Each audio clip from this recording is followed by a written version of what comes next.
नमस्कार साथियों, आप सबका पुनः स्वागत है श्रद्धा एस्ट्रो ज्योतिष में। आज हम लोग कवर करने वाले हैं वृषभ लगन की कुंडली में यदि केतु चतुर्थ भाव में बैठे हैं तो क्या फल है। हम ये भी कह सकते हैं वृषभ लगन की कुंडली में सिंह राशि का केतु किस प्रकार का फल देता है। तो आइए शुरुआत करते हैं आज की क्लास का। लग्न से गिनते अगर एंटी क्लॉकवाइज तो ये आता है चतुर्थ भाव, चौथा भाव। चौथा भाव बात करता है हमारे जीवन में ओवरऑल सुखों की।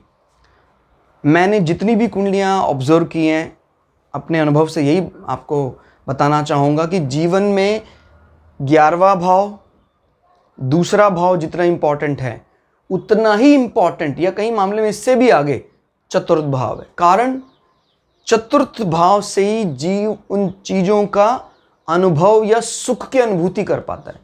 अगर चतुर्थ भाव का मालिक स्वर्ग रही है, एक्सेल्ड किया हुआ है, मित्रों के भाव में बैठा हुआ है, निश्चित रूप से जीवन में सुख उसको मिलता है।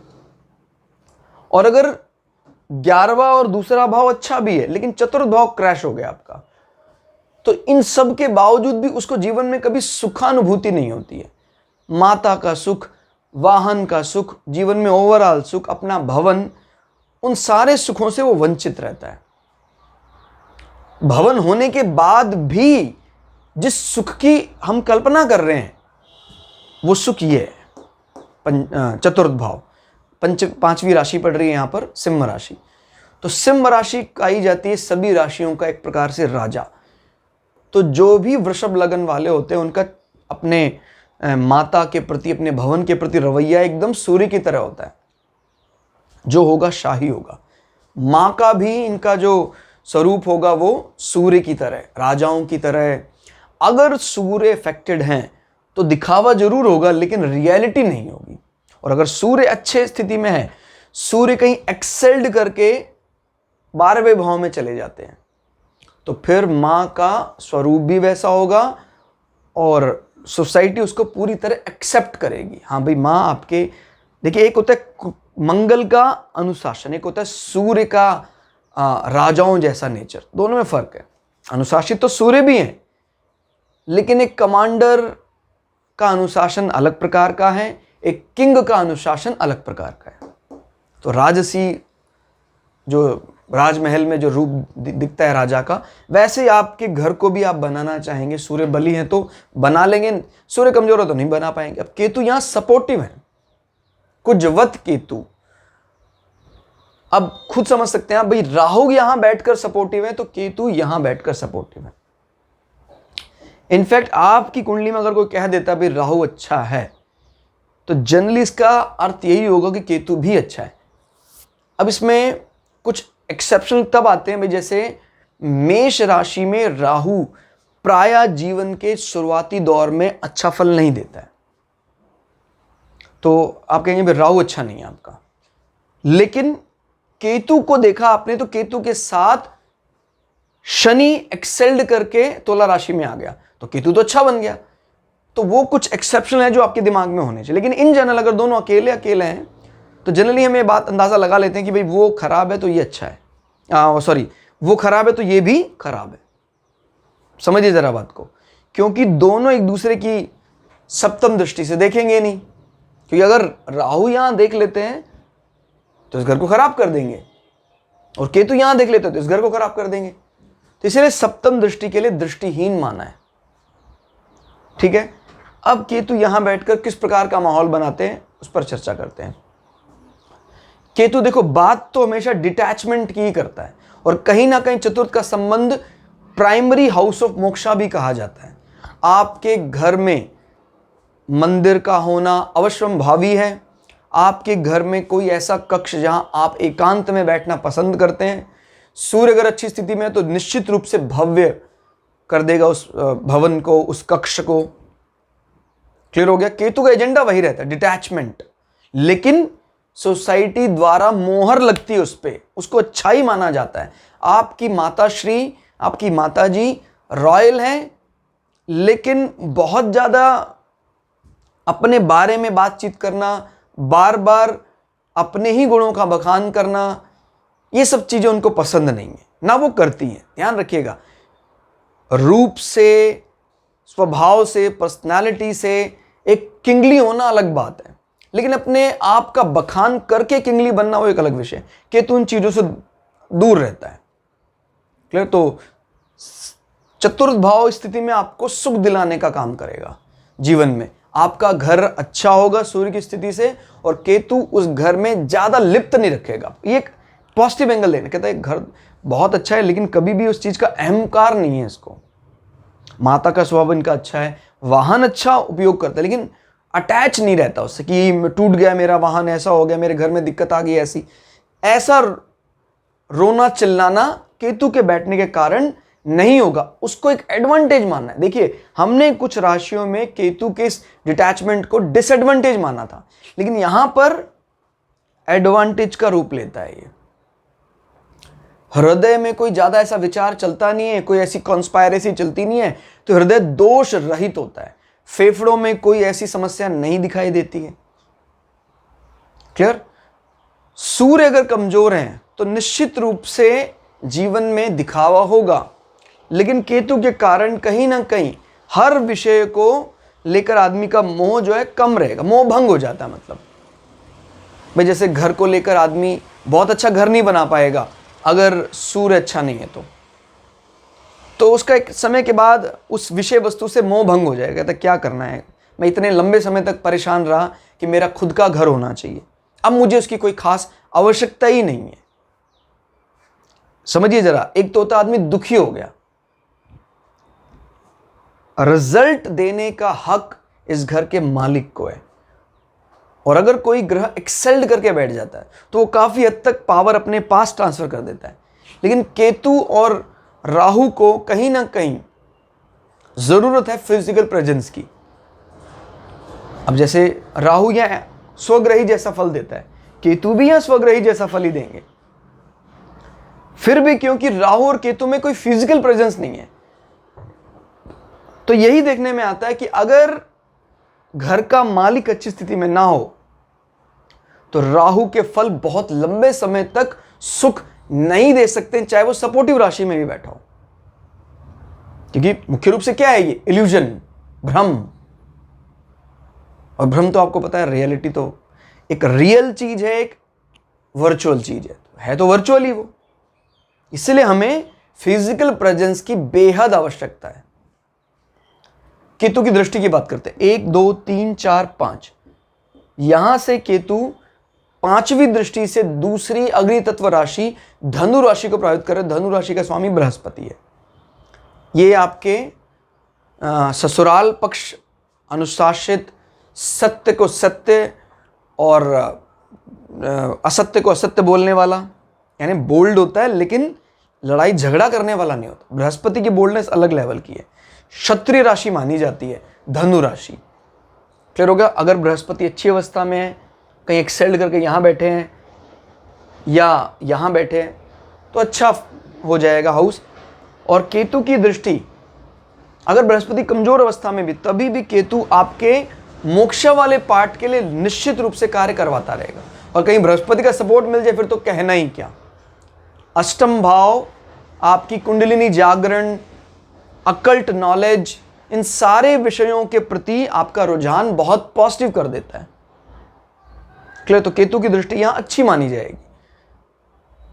उम्र की बात करते हैं तो उम्र इन बिटवीन दिक्कत तो नहीं रहने वाली, लेकिन बहुत लंबी उम्र कौन तय करेगा?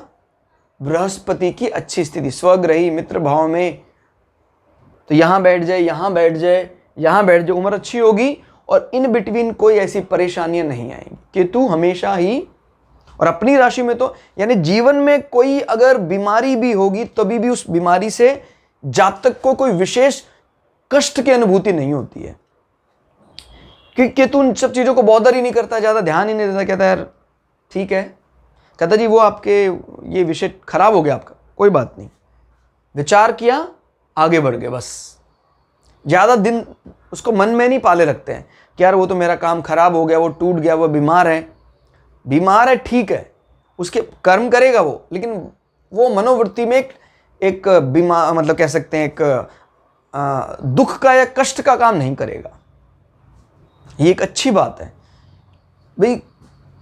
अगर किसी को चोट लगी है तो रिपेयर तो उतने ही दिनों में होगी, लेकिन जो आपने उसका एक बहुत बड़ा एक हवा बना लिया उस दिमाग में, उसको रखते हैं कि यार मेरे घर परिवार वाले को किसी को चोट लग गई तो कैसे चलेगा, रात को आपको नींद नहीं आ रही है, उसको तो फिजिकली दिक्कत हुई है, डैमेज हुआ, आपको भी मेंटली बहुत टॉर्चर हो गया, पता लगा आपका ब्लड प्रेशर हाई हो गया, आपको भी अटैक आ गया।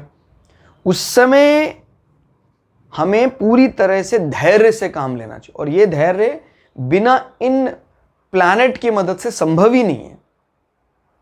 बृहस्पति, केतु, बुध, ये सारे धैर्यवान माने जाते हैं। क्लियर? तो निश्चित रूप से आपके अष्टम भाव से संबंधित विषयों के लिए धैर्य बनाए रखेगा और दिखावे से दूर रखेगा, रियलिटी के पास ले जाने का कार्य करेगा। ससुराल पक्ष ऐसे जातक का, मैंने पहले बताया, सही को सही, गलत को गलत कहने वाला होता है, और केतु की ये दृष्टि उनको सांसारिक विषयों को लेकर और ज्यादा उदासीन कर देती है। ठीक है? और बृहस्पति अच्छी स्थिति में अगर आय के साधन यहां बैठ जाता है तो इसको कहीं गुप्त तरीके से, कोई इंश्योरेंस, कोई डेथ इंश्योरेंस से अचानक धन लाभ होता है। ठीक है? फिर केतु 5, 6, 7, 7वीं दृष्टि को काउंट नहीं करना है, 8, 9, 9वीं दृष्टि से केतु देख रहे हैं मेष राशि 12वें स्थान में। 12वें भाव में प्राय केतु मोक्षा हाउस है, फाइनल मोक्षा, अच्छा माना जाता है। इसका स्वामी अगर अच्छा हो तो फिर तो कहना ही क्या, मंगल जैसे उसी घर में बैठ जाए, या विपरीत राजयोग में आ जाए, या मंगल एक्सेल्ड करके वहां चला जाए, तो फिर केतु की दृष्टि जो भी आदमी का विषय होगा खर्चा करवाने वाला, खर्चा करने वाला आदमी, जमीन को लेकर इन्वेस्ट करता है। लेकिन इसमें बड़ी कमाल की बात है, जमीन पर पैसा लगाने वाले को प्राय यही समझा जाता है कि यार ये तो कोई बहुत ज्यादा अटैच लग रहा है संसार से, ये तो छोड़ने वाला नहीं है संसार को। इसमें कमाल देखो, केतु की दृष्टि इसको जमीन पर पैसा लगाने के बाद भी उन विषयों से डिटैच रखता है, और उनके व्यय करने के तरीके में कहीं ना कहीं एक, हर वस्तु की इच्छा तो होती है, लेकिन वो इच्छा किस लिए होती है? यार मुझे संसार को समझना है, मुझे संसार का उपभोग करना है, वो नहीं। कहता जी ये अभी आपने 15,000 का ये डिवाइस लिया था, अभी आपने 18,000 का क्यों, मतलब ज्यादा शाही है आप? कहता नहीं, मैं जानना चाहता हूं कुछ विषयों को। तो ये वाली जो दृष्टि है, उस दृष्टि को लेकर व्यय होता है, और केतु इस दृष्टि से अच्छे फल देते देखे गए हैं। आदमी अगर मंगल की स्थिति भी अच्छी है तो अपना व्यय भाव काबू में रखेगा, जमीन पर खर्च करने के बाद भी कभी भी जमीनी विषयों में लिप्त नहीं होगा। और केतु की दृष्टि यह भी बताती है कि आदमी जीवन के अंतिम दिनों में भी सुख का अनुभव करेगा, ये लगेगा कि मैंने जो भी किया अपने फाइनल डेस्टिनेशन को मजबूत करने के लिए किया। ये अभी किसी को कमजोर लग सकता होगा कि यार क्या करना है अभी हमें, लेकिन यही प्रश्न अगर किसी 70 साल के बुजुर्ग को किया जाए, जिसको लगता है कि नहीं सर जीवन का आखिरी फेज चल रहा है अब, तो वो यही कहेगा कि नहीं सर अब मुझे जिस चीज की चाह है जो आज के 20 साल पहले नहीं थी, अब मुझे 12वें भाव को, अष्टम भाव को या चतुर्थ भाव को स्ट्रॉन्ग करना है, और वो केतु यही कार्य कर रहा है। तो आदमी 12वें भाव को लेकर निश्चिंत रहता है एकदम। केतु की ये दृष्टि जो भी फॉरेन रिलेशनशिप है, फॉरेन अटैचमेंट है, उन चीजों से आदमी बहुत ज्यादा बॉदर नहीं करता, बहुत ज्यादा मतलब संबंधों में बंधना नहीं चाहता है। मुख्य रूप से 12वें भाव में इसकी दृष्टि ये बताती है। कोई भी दूसरी रिलीजन, दूसरी कास्ट, उन लोगों के साथ एक सहानुभूति जरूर होगी, लेकिन उनके साथ, जैसे केतु का तो काम क्या है, बहिर्मुखी। कहते 12वें भाव में लेकर एक एंगल तो गलत ये होगा कि भाई आपका मोक्षा से कोई खासा लगाव प्रेम नहीं होगा। कहते सर मैं चाहता हूं, चाहते तो मतलब वाणी में तो आप कहते भी होंगे कि सर मुझे मोक्षा चाहिए, ऐसे तो संसार में सब लोग चाहते हैं कि मुझे परम लक्ष्य शांति मिले। भाई वो परम शांति कह रहा है, वो मोक्षा कह रहा है, वो एक ही चीज के दो नाम है, लेकिन क्या वो उसको चाहने भर से हासिल हो जाएगा? नहीं, चाहने भर से कोई चीज हासिल नहीं होती। उसके लिए आपके कर्म करने का तरीका मायने रखता है, और वो कर्म आपकी कुंडली कहीं ना कहीं बताती है। तो ये 12वीं दृष्टि उस एंगल में अभी पॉजिटिव है कि आपने जो भी कर्म किए हैं, जो भी आपके प्रारब्ध रहे हैं पूर्व जन्म के, वो इस एंगल में बड़े पॉजिटिव रहे हैं। 4, 8, 12 में कभी भी इस प्रकार के ग्रहों का प्रभाव जीवन के अंतिम दौर को बड़ा शांति देता है। आप में से कई लोगों को हंसी आ रही होगी, सर क्या आप अंतिम दौर की बात करें बीच में?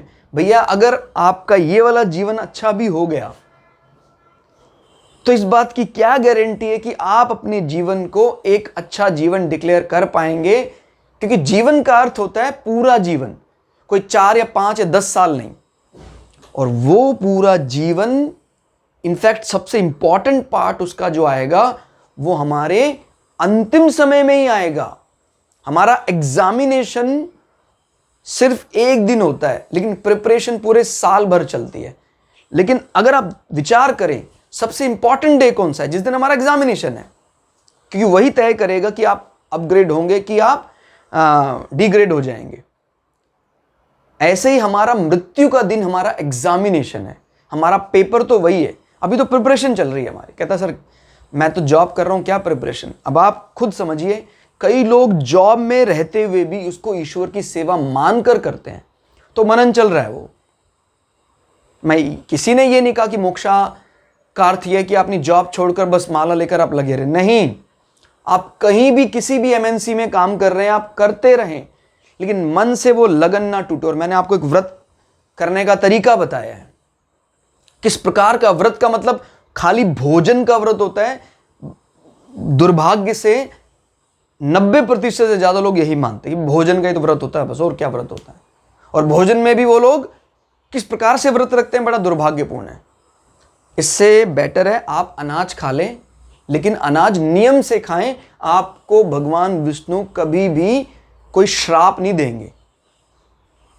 विद्यार्थी के लिए तो खासकर कहते जी आज मैंने कोई व्रत रखा है एकादशी का, लेकिन उस एकादशी के व्रत के कारण उसका पढ़ाई में अगर मन नहीं लग रहा है किसी स्टूडेंट का, तो वो उसको कैसे भगवान विष्णु कह दूं मैं कि भाई आज के व्रत का परिणाम अच्छा होगा। व्रत उसके लिए ये था कि मैं दिन में 2 बार भोजन करता हूं या 3 बार भोजन करता हूं, बीच में मैं कुछ भी नहीं खाता हूं। ये व्रत है। इससे ज्यादा पुण्य मिलेगा आपको। क्या है ये जीवन में व्रत? नहीं है तो फिर आप ये मत समझना कि हम ईश्वर को कोई खैरात देकर, खैरात कहीं और किसी को इंस्पायर कर सकता होगा, लेकिन जहां नंबर 1 का काम है वहां ये खोटा सिक्का, वहां एक खैरात, ब्लैकमेलिंग, ये सब नहीं चलता है। तो ये बात ध्यान रखनी है। तो कुल मिला के देखा जाए तो केतु का ये प्रभाव अच्छा माना जाएगा। तो क्लास आपको कैसी लगी कमेंट करके जरूर बताइएगा। मिलते हैं अगली क्लास में, तब तक के लिए जय श्री भृगु पराशरा, जय श्री शुक्राचार्य, नमस्कार।